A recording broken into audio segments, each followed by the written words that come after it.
28배 강태준은 숫자로 세상을 지배하는 남자였다. 대한민국 재계의 심장 진성그룹의 최연소 CEO인 그의 세상은 오차없는 보고서와 냉혹한 결정, 그리고 누구도 믿지 않는 불신으로 세워진 견고한 성벽이었다. 반면 24살의 이서연은 땀으로 하루를 적시는 여자였다. 병든 가족의 생계와 자신의 희미한 꿈 사이에서 위태로운 줄타기를 하는 그녀의 세상은 낡은 청소 카트와 끝없는 복도로 이루어져 있었다. 완벽하게 다른 두 궤도가 충돌할 때 그것은 과연 우연일까? 아니면 운명의 가장 잔인한 서막일까? 서울의 밤하늘이 통째로 그의 발 아래 펼쳐져 있었다. 진성타워 최상층 CEO 강태준의 집무실은 그 자신을 비추는 거울과도 같았다.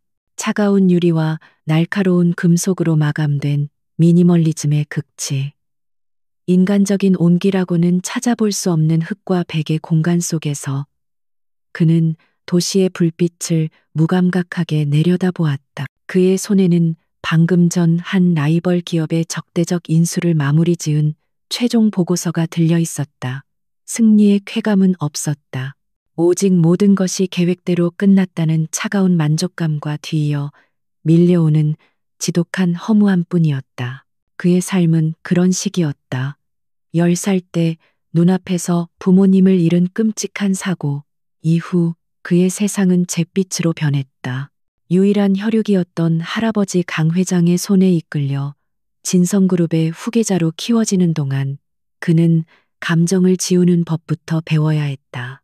슬픔, 기쁨, 사랑과 같은 감정들은 목표를 향해 나아가는데 방해만 될 뿐인 사치였다. 그의 유일한 목표는 진성그룹을 누구도 넘볼 수 없는 제국으로 만드는 것, 그리고 언젠가 부모님을 죽음으로 몰고 간 그 배우를 찾아내어 무릎 꿇리는 것 뿐이었다. 그는 창가에서 몸을 돌려 거대한 책상에 앉았다. 서류 위를 스치는 그의 서명은 한치의 망설임도 없는 기계적인 움직임이었다. 그때 집무실 문이 조용히 열렸다. 그의 허락 없이는 누구도 들어올 수 없는 이 공간에 유일한 예외가 존재했다. 바로 심야 청소부였다. 그의 눈에는 보이지 않는 유령과도 같은 존재. 그는 고개조차 들지 않았다. 그의 세상에서 청소부는 배경의 일부, 그 이상도 이하도 아니었다. 이서연은 숨을 죽인 채 청소 카트를 밀고 안으로 들어섰다. 이 거대한 공간에 들어올 때마다 그녀는 다른 행성에 발을 디딘 듯한 이질감을 느꼈다. 낡은 작업복을 입은 자신의 모습이 값비싼 대리석 바닥 위에서 유난히 초라하게 느껴졌다. 그녀의 시선은 책상에 앉아 있는 남자를 향하지 않았다. 그저 묵묵히 쓰레기통을 비우고 창백한 조명 아래 먼지 한 톨 없이 반짝이는 바닥을 닦기 시작했다. 그녀의 움직임은 물 흐르듯 조용하고 효율적이었다. 하지만 그녀의 눈은 기계적으로 움직이는 손과는 달리 살아있었다. 그녀의 시선은 잠시 벽에 걸린 추상화에 머물렀다. 강렬한 붉은색과 거친 질감이 마치 폭발하는 분노처럼 느껴졌다. 그녀는 미술학도가 되는 것이 꿈이었다. 낡은 캔버스에 생명을 불어넣는 복원가가 되고 싶었다. 하지만 아버지의 사업 실패와 뒤이은 투병은 그녀의 꿈을 사치로 만들어버렸다. 이제 그녀의 손에 들린 것은 붓이 아닌 차가운 걸레 자루였다. 그녀가 마지막으로 집무실 구석의 거대한 관엽수 화분 주변을 정리하려 할 때였다. 갑자기 집무실의 문이 다시 거칠게 열렸다. 서연은 깜짝 놀라 화분 뒤로 몸을 숨겼다. 들어온 사람은 박진우 전무였다. 회사 내에서 강태준의 가장 강력한 경쟁자이자 야심으로 가득 찬 남자. 그의 얼굴에는 평소의 가식적인 미소 대신 초조함과 탐욕이 뒤섞인 표정이 떠올라 있었다. 강 대표, 이렇게 늦은 시간에 미안하네만 기니 할 얘기가 있어서 말이야. 박 전무의 목소리는 기름지고 불쾌했다. 태주는 서류에서 눈을 떼지 않은 채 차갑게 대꾸했다. 내일 비서실을 통해 약속 잡으시죠. 그의 목소리에는 노골적인 거부감이 담겨 있었다. 하지만 박 전무는 아랑곳하지 않고 그의 책상으로 다가왔다. 그리고 목소리를 낮춰 속삭였다. 자네가 그토록 공들이고 있는 프로젝트 키메라에 대한 걸세. 그제야 태준의 시선이 서류에서 떨어져 박 전무를 향했다. 그의 눈빛은 날카로운 얼음 조각 같았다. 프로젝트 키메라는 진성그룹의 차세대 AI 반도체 개발 프로젝트로 그룹의 미래가 걸린 극비 사업이었다. 화분 뒤에 숨어있던 서연의 심장이 쿵 하고 내려앉았다. 나가야 하는데 이곳에 있어서는 안 되는데. 하지만 그녀의 발은 바닥에 뿌리라도 내린 듯 움직이지 않았다. 경쟁사인 AT 테크놀로지에서 자네 설계도를 아주 비싼 값에 사겠다고 하더군. 박 전무는 품 안에서 작은 USB 메모리 하나를 꺼내 흔들었다. 그의 눈빛은 뱀처럼 교활하게 빛났다. 물론 난 우리 진성그룹의 충신이지. 하지만 자네도 알다시피 세상에 공짜는 없는 법이야. 내가 이사회에서 자네를 계속 지지해주는 것에 대한 작은 성의는 보여야 하지 않겠나. 그것은 명백한 협박이자 배신이었다. 태주는 말이 없었다. 그는 의자의 등을 기댄 채 감정을 읽을 수 없는 눈으로 박 전무를 바라볼 뿐이었다. 집무실 안에는 숨막히는 정적이 흘렀다. 서연은 자신의 심장 소리가 저들에게 들릴까봐 두 손으로 입을 막았다. 저것이 바로 자신이 모르는 세상 성공이라는 이름 아래 온갖 추악한 욕망이 들끓는 그들만의 전쟁터였다. 그녀는 박 전무의 땀으로 번들거리는 이마와 그를 바라보는 태준의 얼음 같은 눈빛을 번갈아 보았다. 마침내 태준이 입을 열었다. 그의 목소리는 이전보다 한 톤 더 낮고 차가워져 있었다. 그래서 원하시는 게 뭡니까? 그의 질문에 박 전무의 얼굴에 만족스러운 미소가 떠올랐다. 그는 USB를 책상 위에 내려놓으며 말했다. 해외 신사업 부문 총괄 자리, 그리고 그에 걸맞은 대우. 그럼 이 USB는 자네 책상 위에 남게 될 거고 내 입은 영원히 닫힐 걸세. 태주는 잠시 USB를 내려다보았다. 그리고는 자리에서 일어나 창가로 걸어갔다. 그의 뒷모습은 깊은 고뇌에 빠진 것처럼 보였다. 박 전무는 그가 자신의 제안을 받아들일 것이라 확신했다. 프로젝트 키메라가 실패했을 때의 손실에 비하면 자신의 요구는 아무것도 아니었기 때문이다. 하지만 태준이 돌아섰을 때 그의 손에는 작은 리모컨이 들려 있었다. 그가 버튼을 누르자 집무실의 모든 유리벽이 순식간에 불투명하게 변했다. 그리고 책상 위의 인터폰에서 차가운 목소리가 흘러나왔다. 녹화는 잘 됐나? 김비서 박 전무의 얼굴이 새하얗게 질렸다. 그의 모든 행동과 말이 처음부터 녹화되고 있었던 것이다. 강태준, 내 이놈, 그가 소리치며 태준에게 달려들려던 순간 집무실 문이 열리며 보안 요원들이 들이닥쳤다. 그들은 박 전무의 양팔을 붙잡아 그를 무력하게 제압했다. 박진우 전무 당신을 산업 스파이 미수 및 공갈 협박 혐의로 이사회에 회부하겠소. 내 사무실에서 당장 끌어내. 태준의 목소리는 사형 선고처럼 차갑게 울려 퍼졌다. 박 전무는 끌려나가면서도 태준을 향해 저주를 퍼부었다. 후회하게 될 거다. 내가 이대로 끝날 것 같아. 그의 악에 바친 목소리가 사라지고 집무실에는 다시 정적이 찾아왔다. 모든 것이 불과 몇 분 만에 벌어진 일이었다. 태주는 넥타이를 거칠게 풀어헤치며 소파에 몸을 던졌다. 완벽하게 통제되어야 할 자신의 성 안에서 배신자가 나왔다는 사실에 참을 수 없는 분노와 피로감이 몰려왔다. 그는 눈을 감았다. 바로 그때 아주 작은 소리가 그의 신경을 건드렸다. 화분 뒤에서 들려오는 미세하게 옷자락이 스치는 소리. 그의 눈이 번쩍 뜨였다. 그는 자신이 이 공간에 혼자가 아니었음을 깨달았다. 그의 모든 감각이 맹수처럼 날카로워졌다. 서연은 온몸이 얼어붙었다. 들켰다. 이 모든 것을 목격했다는 사실을 저 남자에게 들키고 말았다. 그녀의 머릿속이 하얗게 변했다. 이제 어떻게 되는 거지? 공범으로 몰리는 걸까? 아니면 귀찮은 증인이라고 조용히 처리되는 걸까? 온갖 끔찍한 상상이 그녀의 머리를 스쳐 지나갔다. 그녀는 숨조차 쉴 수 없었다. 태주는 천천히 자리에서 일어났다. 그의 움직임에는 소리가 없었다. 그는 칠흑 같은 어둠 속에서 먹잇감을 향해 다가가는 흑표범처럼 조용히 화분 쪽으로 걸어갔다.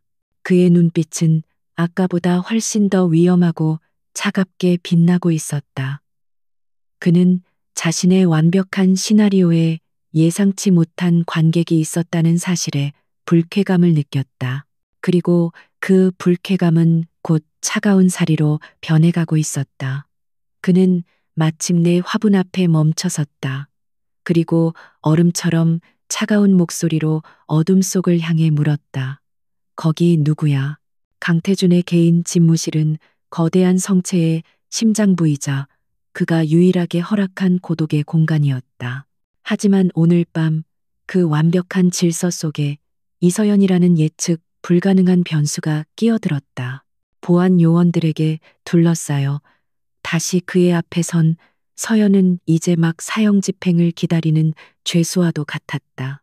방금 전까지 목격했던 거대한 권력의 암투와 배신은 그녀가 살아온 세상과는 너무나도 다른 차원의 이야기였다. 두려움이 심장을 옥죄었지만 그녀는 입술을 깨물며 고개를 꼿꼿이 들었다. 태주는 소파에 깊숙이 몸을 묻은 채 팔짱을 끼고 그녀를 관찰했다. 그의 눈빛은 분노나 경멸보다는 흥미로운 연구 대상을 발견한 과학자의 그것과 같았다. 이름이 뭐지? 그의 목소리는 여전히 차가웠다. 이서연입니다. 그녀의 대답에 그는 고개를 끄덕였다. 이서연. 당신은 지금 아주 위험한 패를 손에 쥐었어. 방금 본 것을 세상에 떠벌리고 다닐 수도 있고, 혹은 박 전무에게 넘어가 더 큰 돈을 요구할 수도 있겠지. 그의 말은 비수처럼 나라와 그녀의 자존심을 찔렀다. 그의 눈에 자신은 그저 돈 몇 푼에 양심을 팔아넘길 수 있는 하찮은 존재일 뿐이었다. 서연의 눈에 순간적으로 분노의 불꽃이 타올랐다. 저는 그런 사람 아닙니다. 그녀의 목소리는 작았지만 단호했다. 저는 그저 제 일을 하고 있었을 뿐입니다. 제가 본 것은 있겠습니다. 그러니 제발 그냥 원래 있던 곳으로 돌아가게 해주세요. 그녀의 반응은 태준의 예상을 벗어났다. 돈을 요구하거나 두려움에 떨며 무조건 용서를 구걸할 것이라 생각했다. 하지만 그녀는 굴욕적인 상황 속에서도 자신의 존엄을 지키려 하고 있었다. 태주는 자리에서 일어나 그녀에게 다가왔다. 거대한 그림자가 그녀를 완전히 뒤덮었다. 있겠다. 당신은 지금 당신이 뭘 받는지 제대로 이해조차 못하고 있어. 당신의 그 하찮은 목격담 하나가 내 그룹 전체를 흔들 수도, 혹은 당신 목숨을 위협할 수도 있다는 걸 모르겠나? 그는 책상 서랍에서 얇은 서류 봉투 하나를 꺼내 그녀 앞에 던졌다. 두 가지 선택지가 있다. 첫 번째는 이 돈을 받고 서울을 떠나 다시는 내 눈에 띄지 않는 곳에서 유령처럼 살아가는 것. 두 번째는 그는 잠시 말을 멈추고 그녀의 눈을 꿰뚫어 보았다. 내 사람이 되는 것. 내가 모든 것을 끝낼 때까지 내 통제 아래에서 내 눈과 귀가 되어주는 것. 그것은 선택을 가장한 협박이었다. 서연은 그의 의도를 알 수 없었다. 자신을 이용해 박전무를 완전히 끝장내려는 것인가? 아니면 자신의 입을 막기 위해 가장 가까운 곳에 두고 감시하려는 것인가? 어느 쪽이든 그녀에게는 거부할 권리가 없었다. 그녀는 병든 어머니와 동생의 얼굴을 떠올렸다. 여기서 잘못된 선택을 하는 순간 자신뿐만 아니라 가족 전체가 위험해질 수 있었다. 그녀는 떨리는 손으로 두 번째 선택지를 향한 무언의 동의를 표했다. 다음 날 이서연의 삶은 180도 바뀌었다. 그녀는 더 이상 낡은 작업복을 입은 청소부가 아니었다. 강태준의 지시로 그녀는 CEO 직속 비서실 인턴이라는 임시 직함을 받았다. 김민준 비서실장은 의아한 표정을 감추지 못했지만 회장의 명령에 토를 달지는 않았다.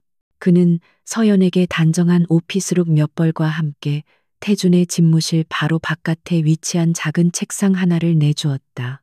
그곳은 태준의 모든 것을 가장 가까이서 볼 수 있는 자리이자 그의 감시로부터 한 발짝도 벗어날 수 없는 투명한 감옥이었다. 서연에게 주어진 일은 없었다. 그녀는 그저 하루 종일 그 자리에 앉아 유리벽 너머로 보이는 태준의 일거수일투족을 지켜보는 것이 전부였다. 쉴 새 없이 오가는 임원들, 수백억 원이 오가는 화상회의, 그리고 단 한순간도 감정을 드러내지 않는 그의 얼음 같은 얼굴.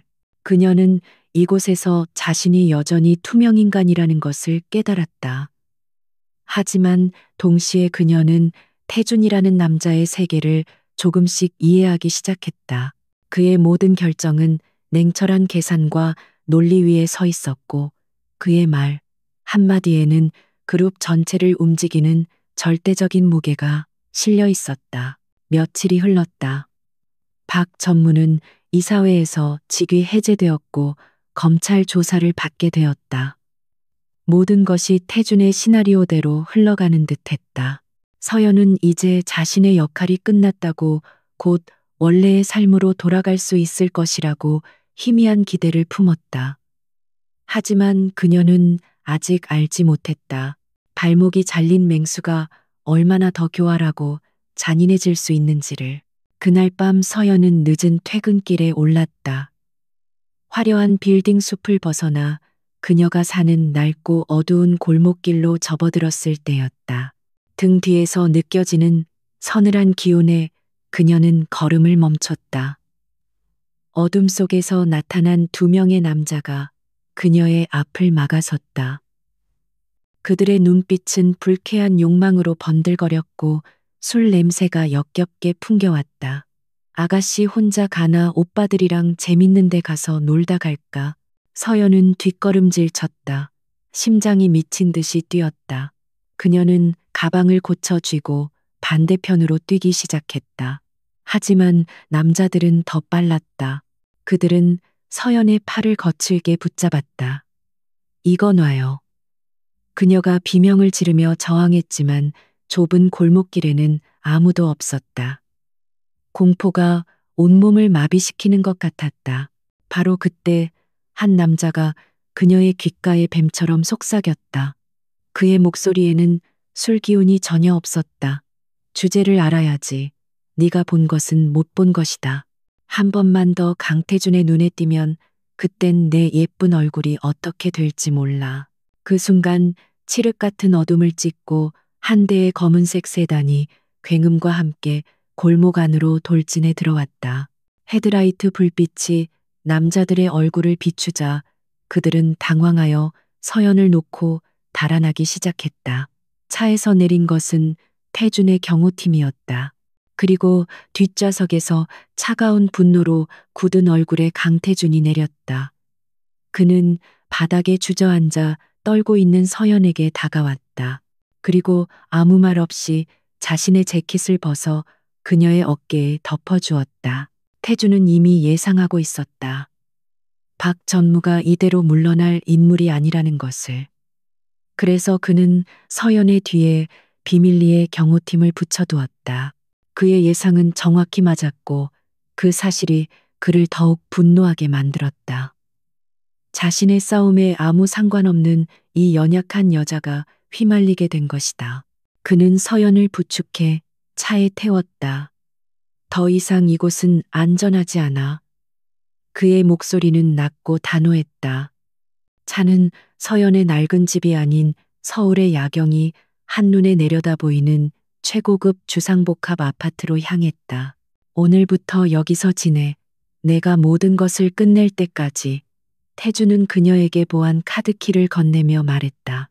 이것은 보호야. 동시에 감시이기도 하지. 내 허락 없이는 이 건물 밖으로 한 발짝도 나갈 수 없어. 그의 말은 여전히 차가웠지만 서연은 그 안에 숨겨진 서툰 걱정을 느낄 수 있었다. 그녀는 더 이상 그의 제안을 거절할 수 없었다. 그녀는 이제 그의 위험한 세상에 완벽하게 갇혀버린 것이다. 그날 이후 두 사람의 기묘한 동거가 시작되었다. 물론 같은 공간은 아니었다. 서연은 게스트룸으로 배정된 넓고 호화로운 방에서 지냈고 태주는 자신의 침실에서 나왔다. 하지만 같은 지붕 아래 있다는 사실만으로도 두 사람 사이에는 어색하고 팽팽한 긴장감이 흘렀다. 태주는 그녀에게 박 전무의 비리, 장부와 관련된 자료들을 가져다 주며 그녀의 날카로운 관찰력과 기억력을 이용해 사건의 퍼즐을 맞춰나가기 시작했다. 서연은 처음에는 마지못해 협조했지만 점차 사건의 진실에 다가가는 과정에 몰입하기 시작했다. 그녀는 복잡한 서류 더미 속에서 사람들이 놓친 작은 불일치들을 발견해냈고 관련자들의 미묘한 표정 변화를 기억해내어 중요한 단서를 제공했다. 그녀의 능력에 태주는 놀라움을 감추지 못했다. 그는 그녀가 단순히 순진하고 약한 존재가 아님을 깨달았다. 그녀의 내면에는 그 누구보다 강인하고 예리한 칼날이 숨겨져 있었다. 늦은 밤 함께 자료를 분석하던 중이었다. 며칠째 계속된 강행군에 지친 서연이 소파에 기댄 채 깜빡 잠이 들었다.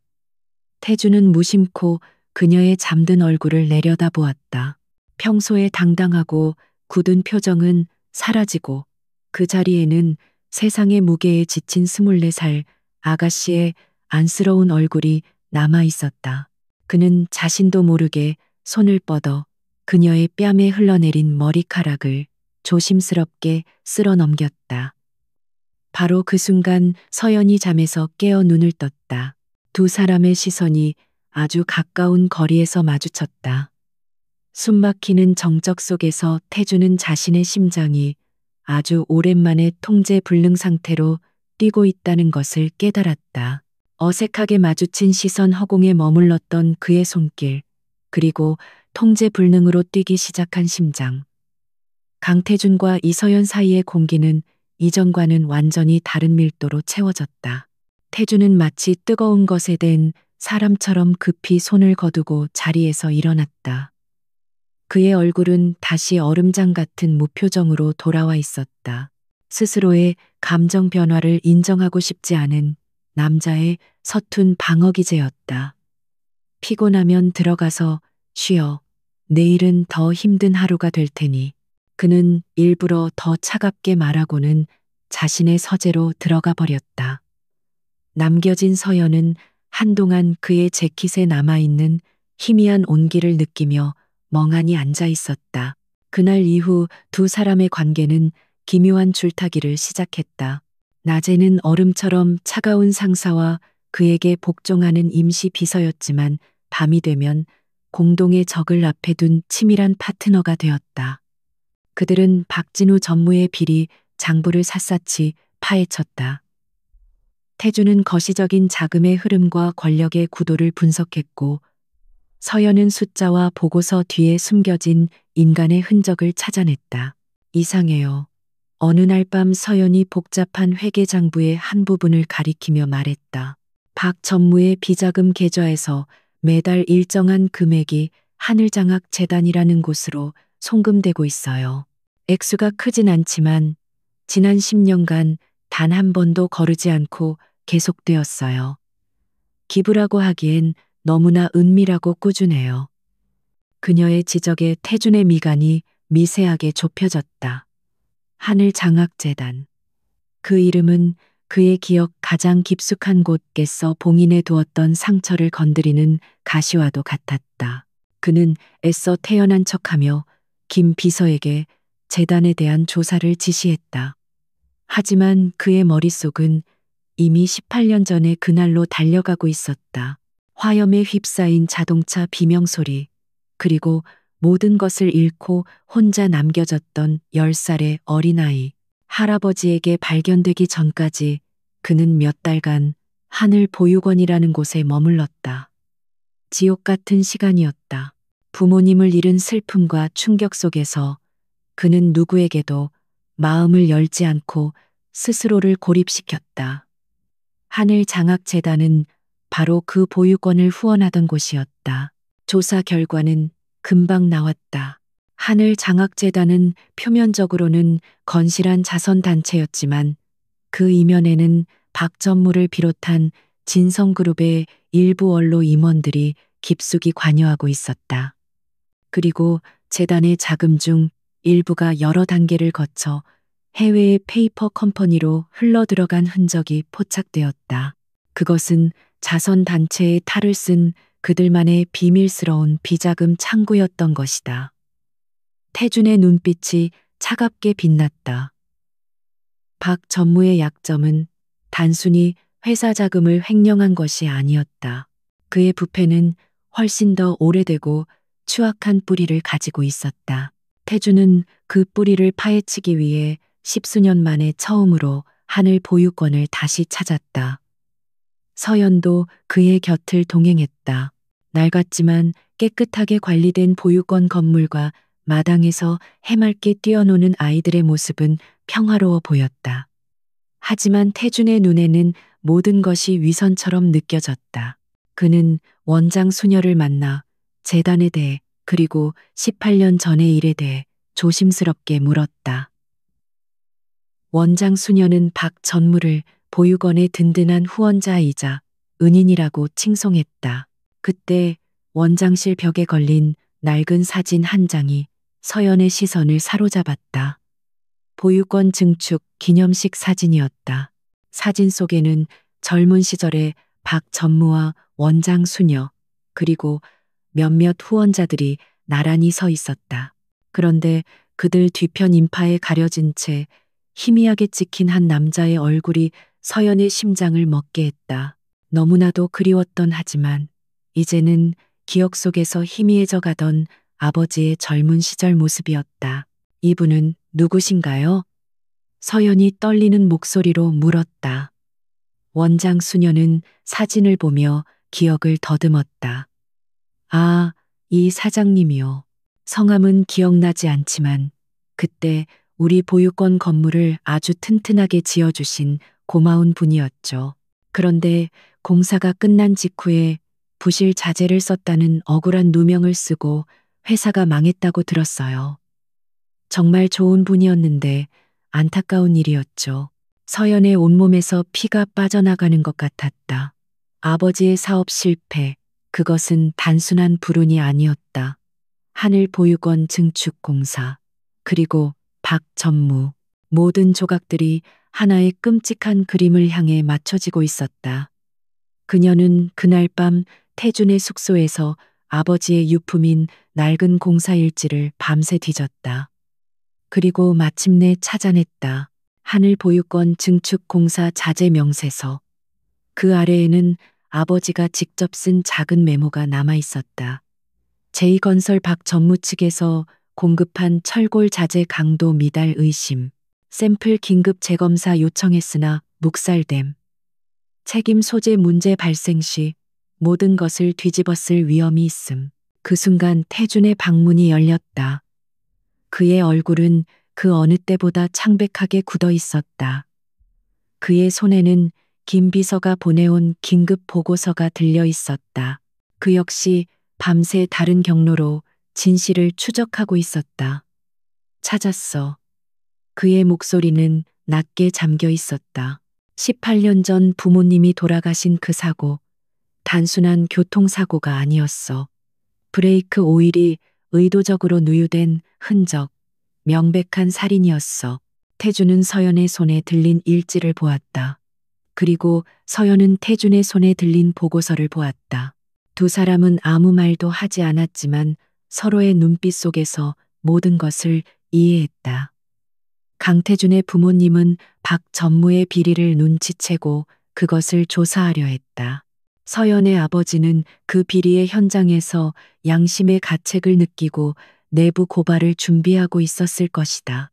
박 전무는 이 모든 것을 덮기 위해 한 명은 사고로 위장해 살해했고 다른 한 명은 사회적으로 매장시켜버린 것이다. 두 개의 다른 시간, 다른 장소에서 벌어진 비극, 전혀 상관없어 보였던 두 사람의 불행은 박진우라는 이름 아래 하나의 뿌리로 연결되어 있었다. 그들의 인연은 우연이 아니었다. 운명이었다. 18년 전 시작된 비극을 바로잡기 위해 아버지들의 억울한 죽음의 진실을 밝히기 위해 운명은 상처 입은 두 영혼을 이렇게 만나게 한 것이다. 태주는 서연의 앞으로 다가와 그녀의 떨리는 손에서 낡은 일지를 조심스럽게 받아들었다. 그리고는 자신의 손으로 그녀의 차가운 손을 감싸 쥐었다. 그의 손은 놀라울 정도로 따뜻했다. 더 이상 그들의 눈에는 서로에 대한 의심이나 경계심이 없었다. 오직 같은 상처를 공유한 자들만이 나눌 수 있는 깊은 연대감과 슬픔, 그리고 차가운 분노만이 자리하고 있었다. 미안해, 태준이 나지막이 말했다.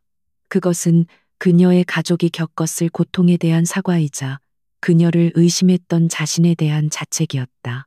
아니요, 서연은 고개를 저었다. 이제부터 시작인걸요. 우리 아버지들을 위해서. 그녀의 눈빛은 더 이상 슬픔에 젖어 있지 않았다. 이전보다 훨씬 더 단단하고 강인한 빛을 띠고 있었다. 그들은 더 이상 외로운 피해자가 아니었다. 진실이라는 검을 함께 든 복수의 동반자였다. 그들의 부서진 기억 조각들은 이제 하나의 거대한 진실이 되어 거대한 성벽을 향한 예리한 창끝이 되었다. 진실의 무게는 두 사람을 더욱 단단하게 묶었다. 서울로 돌아온 강태준과 이서연 사이에는 더 이상 어색한 침묵이 흐르지 않았다. 그들의 눈빛은 이제 같은 곳을 향하고 있었다. 공동의 목표 그리고 공유된 분노가 그들을 하나의 칼날처럼 벼리고 있었다. 태준의 펜트하우스는 이제 완벽한 비밀 작전 기지가 되었다. 낮에는 각자의 자리에서 적을 교란시키고 정보를 수집했으며 밤에는 한자리에 모여 18년 전의 진실을 향한 퍼즐 조각을 맞추었다. 태준은 이서연이라는 존재를 통해 세상을 다시 배우고 있었다. 그는 그녀가 낡은 서류 더미 속에서 아버지의 희미한 필체를 발견하고 조용히 눈물 짓는 모습을 보았다. 그는 그녀가 밤늦게까지 이어진 분석 작업에 지쳐 소파에서 잠들었을 때 그 작은 어깨에 짊어진 삶의 무게를 보았다. 그의 마음속에서 연민과 죄책감, 그리고 그 이상의 이름 모를 감정들이 자라나고 있었다. 그는 처음으로 누군가를 지켜주고 싶다는 강렬한 충동을 느꼈다. 서연 역시 차가운 가면 뒤에 숨겨진 태준의 진짜 얼굴을 보고 있었다. 그가 부모님의 낡은 사진을 보며 짓는 쓸쓸한 표정에서, 그리고 박진우의 이름을 되뇌며 터져나오는 차가운 분노 속에서 그녀는 18년간 홀로 상처를 감내해 온 한 남자의 외로움을 보았다. 그녀는 더 이상 그를 어렵고 무서운 상사로 느끼지 않았다. 함께 상처를 보듬고 함께 싸워야 할 동지로 여기기 시작했다. 그들이 진실에 가까워질수록 박진우의 반격도 더욱 거세고 교활해졌다. 그는 태준의 모든 자금 흐름과 통신을 감시하며 그의 약점을 찾으려 혈안이 되어 있었다. 태준이 18년 전 사건을 다시 파헤치고 있다는 것을 눈치챈 그는 더 이상 이대로 두었다가는 모든 것이 무너질 것이라는 위기감을 느꼈다. 그는 태준에게 가장 고통스러운 방식으로 경고를 보내기로 결심했다. 그의 타겟은 바로 태준의 수족이자 유일한 신복 김민준 비서실장이었다.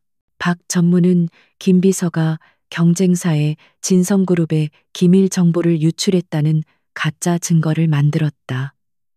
조작된 이메일, 위조된 입금 내역, 그리고 내부 고발자로 위장한 첩자의 증언까지 모든 것은 완벽하게 짜인 각본이었다. 어느 날 아침 태준의 집무실에 들이닥친 것은 검찰 수사관들이었다. 김민준 씨 산업 스파이 혐의로 긴급 체포합니다. 차가운 목소리와 함께 제시된 영장에 김 비서는 억울함과 당혹감이 뒤섞인 얼굴로 허망하게 끌려나갔다. 회장님. 김 비서의 마지막 목소리가 텅 빈 집무실에 메아리 쳤다.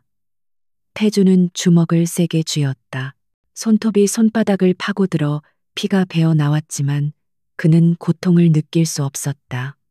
박 전무가 보낸 명백한 메시지였다. 더 이상 파고들면 내 주변 사람들을 하나씩 부숴버리겠다. 태준의 마음속에서 무언가 무너져 내렸다. 자신의 복수심 때문에 10년간 묵묵히 자신을 지켜준 유일한 사람을 위험에 빠뜨린 것이다. 지독한 죄책감과 참을 수 없는 분노가 그의 온몸을 집어삼켰다. 그 소식을 들은 서연은 곧장 그의 집무실로 달려갔다. 창가에 서 있는 그의 뒷모습은 그 어느 때보다 위태로워 보였다.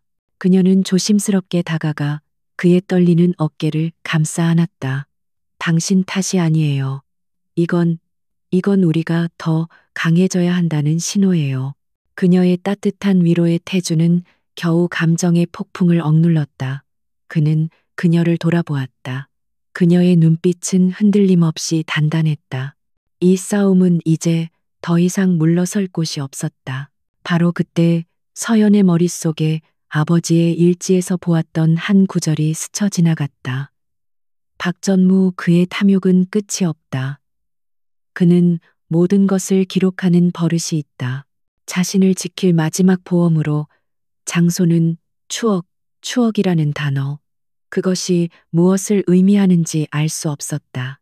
하지만 그것이 박 전무를 무너뜨릴 결정적인 증거, 스모킹건이 숨겨진 장소임은 분명했다. 두 사람은 밤을 새워 추억이라는 단서의 의미를 파헤쳤다. 박 전무의 모든 과거 행적, 부동산 거래 내역, 심지어 그가 다녔던 초등학교의 이름까지 뒤졌다. 그러다 서연은 그의 오래된 인터뷰 기사 하나를 발견했다. 기사 속에서 그는 자신의 성공 비결을 이야기하며 저는 모든 영감을 제 아내와의 추억이 담긴 오래된 별장에서 얻습니다라고 말하고 있었다. 강원도 깊은 산속에 위치한 지금은 거의 사용하지 않는 낡은 별장이었다. 모든 것이 맞아떨어졌다. 그곳에 18년 전의 진실을 증명할 원본 서류들이 숨겨져 있을 터였다. 하지만 그곳에 접근하는 것은 목숨을 거는 일이었다. 태주는 직접 가겠다고 했지만 서연은 그를 말렸다. 지금 그는 검찰과 박 전무의 집중 감시를 받고 있었다. 그가 움직이는 순간 모든 것이 수포로 돌아갈 수 있었다. 제가 갈게요. 서연이 단호하게 말했다. 아무도 저를 의심하지 않을 거예요. 저는 그저 해고당한 청소부일 뿐이니까요. 태주는 결사반대했다. 하지만 그녀의 고집을 꺾을 수 없었다. 그녀의 눈에는 더 이상 두려움이 없었다. 아버지의 명예를 되찾고 이 지긋지긋한 싸움을 끝내겠다는 결연한 의지만이 불타고 있었다.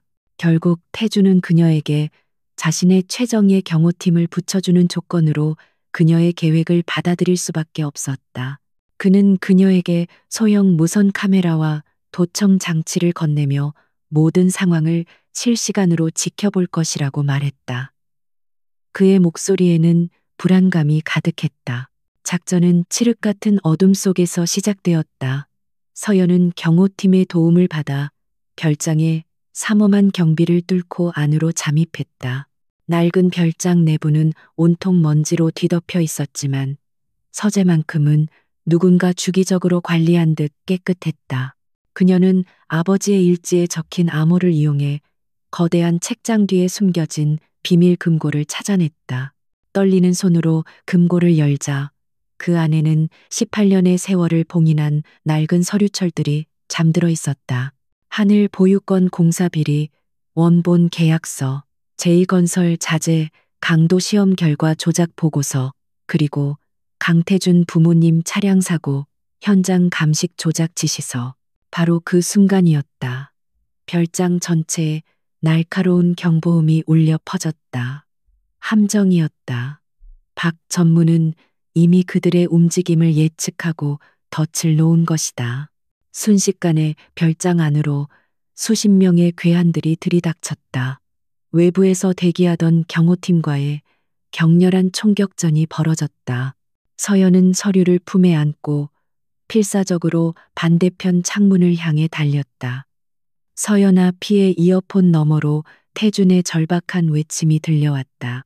창문을 깨고 밖으로 뛰어내리는 순간 거대한 충격과 함께 그녀의 의식이 암흑 속으로 빨려 들어갔다. 그녀를 향해 달려들던 괴한의 둔기에 머리를 맞은 것이다. 쓰러지는 그녀의 손에서 서류들이 바람에 흩날렸다. 멀리서 달려오던 태준의 눈에 핏빛으로 물든 눈밭 위로 나비처럼 흩어지는 하얀 종이들과 그 가운데 힘없이 쓰러져 있는 서연의 모습이 들어왔다. 그의 세상이 다시 한번 무너져 내리는 순간이었다. 그는 짐승처럼 울부짖으며 그녀를 향해 달려갔다. 핏빛으로 물든 눈밭 뒤 강태준의 세상이 다시 한번 무너져 내리고 있었다. 그의 절규는 텅 빈 서론을 울렸지만 쓰러진 이서연의 창백한 얼굴에는 아무런 대답이 없었다. 어둠 속에서 튀어나온 경호팀과 박진우의 수하들 사이에 격렬한 몸싸움이 벌어지는 아수라장 속에서 태준의 눈에는 오직 그녀만이 보였다. 그는 미친 듯이 달려가 그녀를 품에 안았다. 그녀의 이마에서 흘러내리는 따뜻한 피가 그의 손을 적셨다. 18년 전 부모님을 잃었던 그날의 무력감이 지독한 대자비처럼 그의 온몸을 덮쳤다. 서연아, 이서연 정신 차려. 그가 그녀의 뺨을 두드리며 외쳤지만 그녀의 눈은 굳게 감겨 있었다. 그때 그의 시야에 눈밭 위로 흩어진 하얀 서류들이 들어왔다. 18년의 진실이 담긴 증거. 태주는 그녀를 아는 채 필사적으로 손을 뻗어 몇 장의 서류를 움켜쥐었다. 잠시 후 상황은 정리되었다. 박진우의 수하들은 제압되었지만 박전무 자신은 이미 어둠 속으로 사라진 후였다. 태주는 더 이상 지체할 수 없었다. 그는 서연을 안아들고 병원을 향해 밤의 도로를 질주했다. 병원 복도의 하얀 불빛은 죽음의 색처럼 차갑게 느껴졌다. 응급실 문이 닫히고 태주는 피로 물든 자신의 손을 내려다보며 복도에 주저앉았다. 모든 것을 가졌다고 생각했다. 돈, 권력, 그리고 명예까지. 하지만 지금 그는 아무것도 가진 것이 없었다. 한 여자의 생사 앞에서 그의 제국은 아무런 힘도 되지 못했다. 얼마나 시간이 흘렀을까? 수술실 문이 열리고 의사가 나왔다. 심한 뇌진탕이지만 다행히 생명에는 지장이 없습니다. 하지만 언제 깨어날지는 장담할 수 없습니다. 의사의 말은 사형 선고의 유예와도 같았다. 태주는 유리창 너머로 머리에 붕대를 감고 산소 호흡기에 의지한 채 잠들어 있는 서연의 모습을 보았다. 평온해 보이는 그녀의 얼굴이 그의 심장을 갈갈이 찢어 놓았다. 그는 며칠 밤낮으로 그녀의 곁을 지켰다. 그룹의 산적한 현안도 빗발치는 이사회의 전화도 모두 무시했다. 그의 세상은 이제 그녀의 희미한 숨소리가 들리는 이 작은 병실 안에 멈춰서 있었다. 그는 잠든 그녀의 손을 잡았다. 청소 카트를 밀던 거칠지만 정직했던 손. 아버지의 낡은 일지를 쓰다듬던 슬픔에 젖어있던 손. 그리고 자신을 향해 따뜻한 커피를 내밀던 온기가 가득했던 손. 그는 깨달았다. 이 손을 놓는 순간 자신의 세상도 끝난다는 것을. 이것은 더 이상 연민이나 책임감이 아니었다. 지난 28년간 단 한 번도 느껴보지 못했던 그의 얼어붙은 심장을 송두리째 뒤흔드는 감정. 그것은 사랑이었다. 그는 움켜쥐었던 피 묻은 서류 조각들을 펼쳐보았다. 결정적인 내용들이었지만 전체를 증명하기에는 턱없이 부족했다. 박 전무는 이미 이 서류들의 존재를 알고 있을 터 법정 싸움으로 간다면 증거 불충분으로 빠져나갈 것이 분명했다. 전공법으로는 이길 수 없었다. 더 교묘하고 더 잔인한 함정이 필요했다. 그는 서연의 손을 놓고 자리에서 일어났다. 그의 눈에는 더 이상 슬픔이나 절망이 없었다. 오직 모든 것을 끝장내겠다는 차갑고 무서운 결의만이 이글거리고 있었다. NEXUS 타워로 돌아온 강태준은 다른 사람이 되어 있었다. 그는 긴급 이사회를 소집했다. 그리고 모두의 예상을 깨고 최근 벌어진 모든 사태에 대한 책임을 지고 경영 일선에서 물러나겠다는 폭탄 선언을 했다. 박진우 전무의 배신과 김민준 비서실장의 구속, 그리고 불미스러운 스캔들까지 이 모든 것은 제 부덕의 소치입니다. 다가오는 정기주주총회에서 저는 진성그룹의 CEO직을 공식적으로 사임하겠습니다. 그의 갑작스러운 발표에 회의장은 충격에 휩싸였다. 그의 패배 선언은 즉시 언론을 통해 퍼져나갔다. 진성그룹의 주가는 폭락했고 재계는 강태준 시대의 종말을 예견했다. 은신처에 숨어 이 모든 상황을 지켜보던 박진우의 입가에 마침내 승리의 미소가 걸렸다. 강태준이 스스로 무너져 내린 것이다. 그는 이제 주주총회에 당당하게 모습을 드러내 무너진 제국의 새로운 왕으로 등극할 준비를 시작했다. 그의 오만함은 하늘을 찔렀고 경계심은 완전히 허물어졌다. 그는 태준이 파놓은 거대한 함정 속으로 제 발로 걸어 들어오고 있었다. 주주총회 당일 호텔 연회장은 대한민국을 움직이는 모든 권력과 자본이 모인 거대한 투기장과도 같았다. 모두의 관심은 단 하나 몰락한 황태자 강태준이 어떻게 마지막을 장식할 것인가에 쏠려 있었다. 박진우는 가장 앞자리에 앉아 승리자의 여유로운 미소로 사람들의 인사를 받았다. 잠시 후 강태준이 연단의 모습을 드러냈다. 그의 얼굴은 수척했고 눈빛은 공허했다. 완벽한 패배자의 모습이었다. 그는 준비된 원고를 읽기 시작했다. 자신의 과오를 인정하고 주주들에게 사죄하며 진성그룹의 새로운 리더십을 지지해달라는 내용이었다. 박진우의 미소가 더욱 짙어졌다. 모든 것이 그의 시나리오대로 완벽하게 흘러가고 있었다. 태준의 사임사가 거의 끝나갈 무렵 그가 갑자기 고개를 들었다. 그의 눈빛은 더 이상 패배자의 그것이 아니었다. 예리한 칼날처럼 번뜩이는 분노에 찬 맹수의 눈이었다. 하지만 제가 물러나기 전에 반드시 밝혀야 할 진실이 하나 있습니다. 그의 목소리는 낮았지만 장내의 모든 소음을 잠재울 만큼 단단한 힘을 담고 있었다. 18년 전 시작되어 오늘날까지 이어지고 있는 이 추악한 부패의 연대기에 대한 진실입니다. 그의 말이 끝나자마 붉은 거대한 스크린이 켜졌다. 화면에 나타난 것은 낡은 사진 한 장이었다. 젊은 시절의 강태준의 부모와 이서연의 아버지가 함께 환하게 웃고 있는 사진. 장내가 술렁이기 시작했다. 태준은 담담한 목소리로 세 사람의 우정과 꿈에 대해, 그리고 하늘 보육원을 통해 시작된 비극에 대해 이야기하기 시작했다. 그의 이야기는 한 편의 다큐멘터리처럼 서연의 아버지가 남긴 일지의 구절들과 피 묻은 서류 조각들을 교차하며 스크린 위에 펼쳐졌다. 박진우가 어떻게 부실 자재를 공급했고 두 사람이 그 진실을 파헤치려 하자 어떻게 그들을 죽음과 파멸로 몰아넣었는지가 적나라하게 드러났다. 거짓말, 전부 조작이야. 박진우가 사색이 되어 소리쳤다. 하지만 그의 외침은 이어지는 영상 증거 앞에 힘을 잃었다.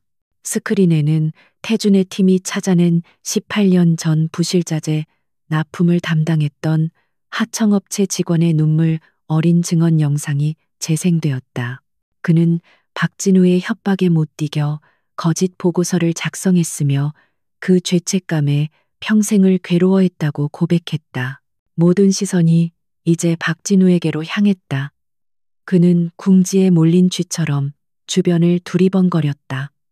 그때 연회장의 모든 문이 동시에 열리며 검찰 수사관들이 들이닥쳤다. 박진우 씨 살인교사 및 특정경제범죄 가중처벌법 위반 혐의로 긴급 체포합니다. 그의 발악에도 불구하고 차가운 수갑이 그의 손목에 채워졌다. 수십 년간 쌓아올린 그의 거짓된 성이 가장 화려한 무대 위에서 가장 처참하게 무너져 내리는 순간이었다. 모든 소란이 끝나고 태주는 연단에서 내려왔다. 그의 얼굴에는 승자의 환희가 아닌 깊은 슬픔과 허탈함이 뒤섞여 있었다. 그는 승리했지만 아무것도 되찾지 못했다. 바로 그때 연회장 입구에서 작은 소란이 일었다. 휠체어를 탄 한 여자가 힘겹게 안으로 들어오고 있었다. 머리에 붕대를 감았지만 그 눈빛만은 그 누구보다 강하게 빛나고 있는 여자, 이서연이었다.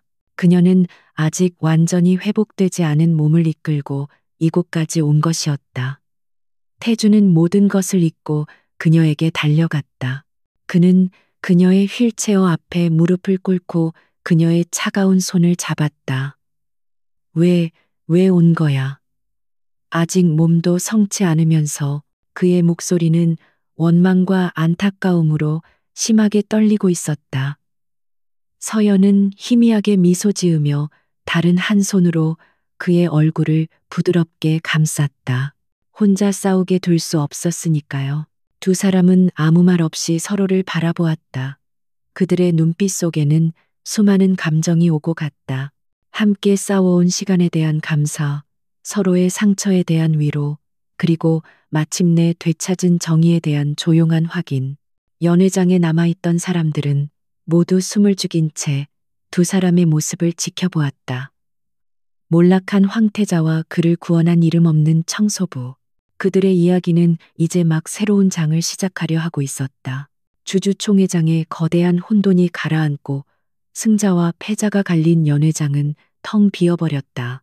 잠시 전까지 울려 퍼지던 함성과 터져나오던 플래시 세례는 거짓말처럼 사라지고 이제는 바닥에 흩어진 종이 조각들과 쓸쓸한 정적만이 남아 있었다. 강태주는 휠체어에 앉은 이서연의 앞에 여전히 무릎을 꿇고 있었다. 세상의 모든 것을 얻은 승자의 얼굴이 아니었다. 모든 것을 잃을 뻔했던 남자의 안도와 고통이 뒤섞인 얼굴이었다. 바보같이 왜 온 거야? 아직 일어나서도 안 되는 사람이. 그의 목소리는 물기에 젖어 있었다. 서연은 대답 대신 붕대가 감겨 있지 않은 손으로 그의 뺨을 타고 흐르는 눈물을 조심스럽게 닦아주었다. 그녀의 손길은 따뜻했고 그 온기가 태준의 마지막 남은 긴장을 녹여내렸다. 그는 그녀의 손을 잡고 그 위에 자신의 얼굴을 묻었다. 18년간 단 한 번도 누구에게도 기댄 적 없었던 남자가 처음으로 자신의 상처와 약함을 온전히 드러내는 순간이었다. 그 후 며칠 동안 세상은 천지개벽이라도 한 듯 뒤집혔다. 박진우와 그의 배후 세력들은 모두 법의 심판대에 올랐다. 그가 수십 년간 저질러온 온갖 비리와 범죄들이 양파 껍질처럼 벗겨져 나왔고 대한민국을 움직이던 거대한 부패의 카르텔은 뿌리째 뽑혀 나갔다. 진성그룹은 창사 이래 최대의 위기를 맞았지만 강태주는 흔들리지 않았다. 그는 스스로 제국의 썩은 부위를 도려낸 젊은 황제처럼 냉철하고 신속하게 그룹을 재건하기 시작했다. 가장 먼저 좋은 소식이 들려왔다.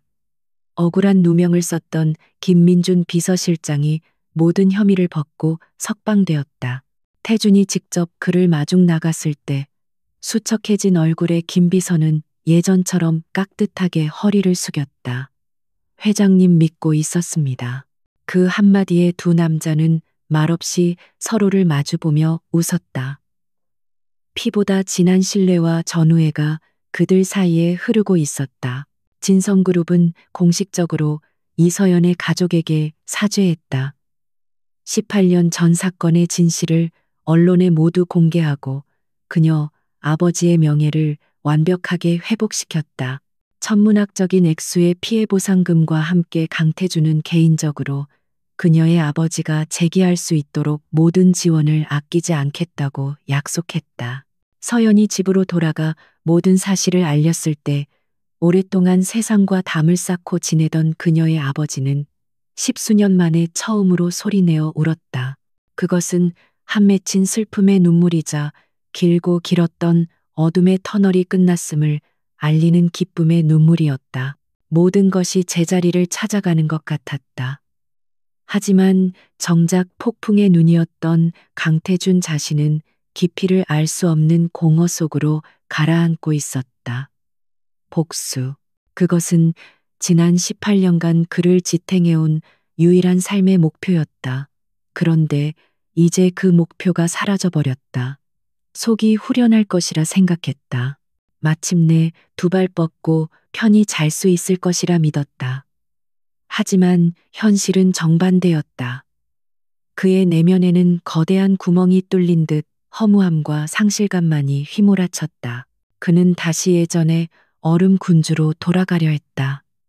일에 미친 듯이 몰두했고 누구에게도 감정을 드러내지 않았다. 그리고 가장 잔인한 방식으로 그는 이서연을 밀어내기 시작했다. 그녀는 그의 승리를 상징하는 존재였지만 동시에 그의 아픈 과거와 상처를 끊임없이 상기시키는 존재이기도 했다. 그는 그녀의 순수함이 자신이 살아온 이 추악한 세상과 어울리지 않는다고 생각했다.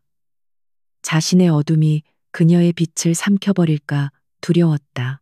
병원에서 퇴원하여 그룹의 정식 컨설턴트 고문으로 출근한 서연은 그의 변화를 즉시 알아차렸다. 자신을 바라보는 그의 눈빛에서 따뜻한 온기는 사라지고 다시 넘을 수 없는 벽이 느껴졌다. 그는 그녀를 철저히 공적으로만 대했다.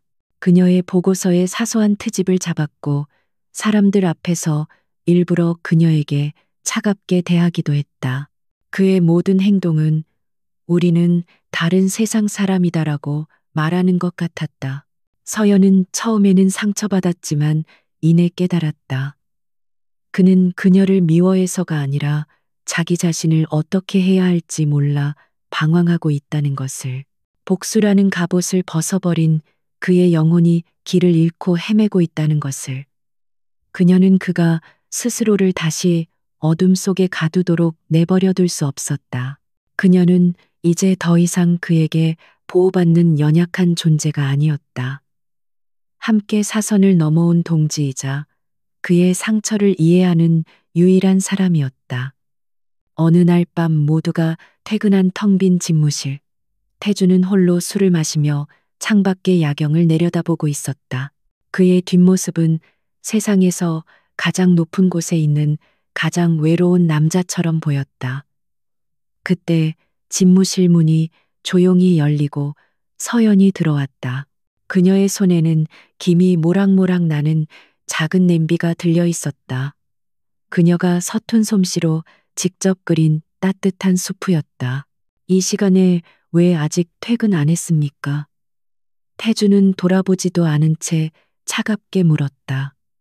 서연은 그의 곁으로 다가가 테이블 위에 냄비를 내려놓았다. 당신이야말로 왜 매일 밤 이렇게 어둠 속에 자신을 가두고 있어요? 모든 게 끝났는데 왜 여전히 혼자 싸우고 있는 것처럼 보여요? 그녀의 목소리는 부드러웠지만 그의 심장을 꿰뚫는 힘이 있었다. 내일에 상관하지 마시오. 상관할 거예요. 당신은 혼자가 아니니까요. 18년 동안 당신을 지탱해 온 게 복수심이었다면 이제는 다른 걸로 그 자리를 채워야죠. 미움과 분노가 아니라 사람의 온기로요. 그녀는 그의 앞으로 마주섰다. 그리고 그의 눈을 똑바로 바라보며 말했다. 나는 진송그룹의 CEO를 위해 싸운 게 아니에요. 어둠 속에서 홀로 괴로워하던 한 남자를 위해 싸웠어요. 이제 그만 그 성벽에서 걸어 나와요. 내가 옆에 있어 줄게요. 그녀의 진심 어린 고백에 태준의 단단했던 방어막이 속절없이 무너져 내렸다. 그의 눈에서 18년 동안 단 한 번도 흘리지 않았던 뜨거운 눈물이 흘러내렸다. 그는 어린아이처럼 그녀의 품에 안겨 울었다. 그것은 복수의 끝을 알리는 눈물이 아니었다. 지독한 외로움과 공허함의 끝에서 마침내 구원을 찾은 남자의 뜨거운 참회의 눈물이었다. 서연은 아무 말 없이 그의 등을 토닥여 주었다. 그녀의 작은 몸이 그의 거대한 슬픔을 온전히 감싸 안고 있었다. 한참을 울고 난 태주는 마침내 고개를 들었다. 눈물로 흐려진 시야 속에서도 자신을 바라보는 서연의 따뜻한 눈빛만은 선명하게 보였다. 그는 깨달았다. 자신의 진짜 구원은 복수의 완성이 아니라 바로 눈앞에 이 여자라는 것을. 그날 이후 두 사람의 세상에 진짜 봄이 찾아오기 시작했다. 그들은 함께 서로의 상처를 보듬고 새로운 일상을 만들어 나갔다. 주말에는 화려한 레스토랑 대신 서연이 살던 동네의 작은 시장을 찾아가 함께 떡볶이를 사 먹으며 웃었다. 태주는 난생 처음으로 돈으로 살 수 없는 소소한 행복의 가치를 배웠다. 서연은 그의 텅 빈 펜트하우스에 작은 화분을 가져다 놓았고 그의 흑백 사진 같던 세상에 따뜻한 색을 입히기 시작했다. 그들은 함께 태준의 부모님 묘소를 찾았다. 태준은 더 이상 복수를 맹세하지 않았다. 대신 그는 부모님의 묘비 앞에 서연의 손을 잡고 섰다. 아버지, 어머니, 이제는 저도 행복해지려고요. 이 사람과 함께. 그것은 과거와의 진정한 화해이자 미래를 향한 따뜻한 약속이었다. 그들의 상처는 아직 희미하게 남아 있었지만 더 이상 아프지 않았다. 이제 그 흉터는 서로의 사랑을 확인하는 가장 깊은 증표가 되어주고 있었다. 1년 후, 시간은 상처를 치유하고 아픔의 기억 위로 새로운 추억을 덧씌우는 힘을 가지고 있었다. 강태준과 이서연을 덮쳤던 거대한 폭풍우가 지나간 자리에는 이제 따스한 햇살과 함께 잔잔한 평화가 내려앉아 있었다. 진성그룹은 더 이상 냉혹한 승리의 논리만으로 움직이는 제국이 아니었다. 강태준은 아버지의 시대가 남긴 부패의 고리를 모두 끊어내고 투명 경영과 사회적 책임을 최우선으로 하는 기업으로 그룹의 체질을 완전히 바꾸어 놓았다. 사람들은 더 이상 그를 얼음군주라 부르지 않았다. 대신 따뜻한 카리스마를 가진 혁신가라고 불렀다. 그 변화의 중심에는 그가 새롭게 추진한 진성아트 문화재단이 있었다. 재단은 재능은 있지만 기회가 없었던 젊은 예술가들을 후원하고 잊혀가는 문화유산을 보존하는 일에 앞장섰다. 그리고 그 재단의 이사장은 당연히 이서연의 몫이었다. 그녀는 더 이상 생계를 위해 청소 카트를 미는 아르바이트생이 아니었다. 자신의 이름을 건 작은 미술품 복원 스튜디오를 운영하며 동시에 재단을 통해 아버지와 같은 비운의 예술가들이 다시는 나오지 않도록 돕는 모두가 존경하는 젊은 전문가가 되어 있었다. 그녀의 가족에게도 온전한 평화가 찾아왔다. 아버지의 명예는 완벽하게 회복되었고 그의 얼굴에는 수십 년 만에 처음으로 편안한 미소가 돌아왔다. 태준의 진심 어린 지원 아래 그는 작은 건설 회사를 다시 일으켜 제2의 인생을 살고 있었다. 병상에 누워있던 어머니는 건강을 되찾았고 철없던 동생은 누나와 예비 매형을 자랑스러워하는 듬직한 청년으로 성장했다. 김민준 실장은 모든 혐의를 벗고 부사장으로 승진하여 여전히 태준의 가장 든든한 오른팔 역할을 해내고 있었다. 모든 것이 마땅히 있어야 할 제자리로 돌아와 있었다. 어느 화창한 주말 오후 태준은 자신의 모든 직함을 내려놓고 평범한 한 남자로 돌아와 있었다. 그는 서연의 스튜디오에서 낡은 앞치마를 두르고 직접 내린 커피를 그녀에게 건넸다. 1년 전만 해도 상상조차 할 수 없었던 풍경이었다. 서연은 붓을 잠시 내려놓고 그가 건넨 커피를 받으며 웃었다. CEO께서 내려주신 커피라니 영광인데요. 그녀의 농담에 태준도 마주 웃었다. 그의 미소는 더 이상 계산되거나 어색하지 않았다. 사랑하는 사람 앞에서만 나올 수 있는 따뜻하고 자연스러운 미소였다. 오늘 저녁 시간 비워도 보여줄 게 있어. 태준이 나지막이 말했다. 그의 눈빛은 어딘지 모르게 진지하고 깊었다. 그날 저녁 그가 그녀를 데려간 곳은 화려한 레스토랑이 아니었다. 18년 전 모든 비극이 시작되었던 하늘 보육원이었다. 하지만 그곳은 더 이상 어둡고 슬픈 기억의 장소가 아니었다. 진성재단의 전폭적인 후원 아래 아이들의 웃음소리가 가득한 밝고 따뜻한 공간으로 완전히 탈바꿈해 있었다. 두 사람은 보육원 뒤편의 작은 언덕에 나란히 섰다. 언덕 위에는 작은 나무 한 그루와 벤치가 놓여 있었다. 그들이 처음으로 기부한 나무였다. 기억나, 여기서 우리가 처음으로 같은 상처를 가졌다는 걸 알게 됐던 거. 태준이 노을 지는 하늘을 바라보며 말했다. 서연은 말없이 고개를 끄덕였다. 그들의 아픈 과거가 이제는 함께 공유하는 소중한 추억이 되어 있었다. 태준이 천천히 그녀의 손을 잡았다. 그리고 그녀를 자신의 쪽으로 돌려 세우고 그녀의 눈을 깊이 들여다보았다. 그의 눈동자는 세상의 모든 별빛을 담은 듯 따스하고 진지하게 빛나고 있었다. 서연아, 널 처음 만났을 때 난 세상을 믿지 않았어. 사랑이라는 감정은 나약한 자들의 자기기만이라고 생각했지. 내 세상은 온통 복수라는 이름의 잿빛뿐이었어. 그는 주머니에서 작은 벨벳 상자를 꺼내 열었다. 그 안에는 화려하지는 않지만 밤하늘의 별처럼 맑게 빛나는 작은 다이아몬드 반지가 들어 있었다. 그런데 네가 내 세상에 들어왔어. 차갑고 텅 비어 있던 내 성벽에 너라는 작은 꽃이 피어났어. 넌 나에게 복수보다 더 중요한 가치가 있다는 걸 가르쳐 줬어. 용서하는 법을, 그리고 다시 사랑하는 법을 알려줬지. 넌 내 구원이었어. 그는 다시 한번 그녀의 앞에서 한쪽 무릎을 꿇었다. 1년 전 주주총회장에서 절박하게 무릎 꿇었던 그 모습과는 달랐다. 이번 그의 모습에는 오직 사랑과 확신, 그리고 행복만이 가득했다. 나의 마지막 사랑이 되어줘, 이서연. 평생 당신의 옆에서 당신을 웃게 하고 당신의 모든 슬픔을 함께 나누고 당신을 지켜주는 남자가 되겠다고 약속할게. 나와 결혼해 줄래? 서연의 눈에서 행복의 눈물이 흘러내렸다. 그녀는 말없이 고개를 끄덕였다. 세상 그 어떤 대답보다도 더 큰 울림을 가진 긍정이었다. 태주는 환하게 웃으며 그녀의 손가락에 반지를 끼워주었다. 그는 일어나 그녀를 자신의 품에 가득 안았다.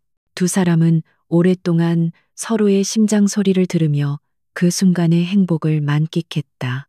보육원 건물에서 흘러나오는 아이들의 노랫소리가 마치 그들의 새로운 시작을 축복하는 노래처럼 아름답게 울려 퍼졌다.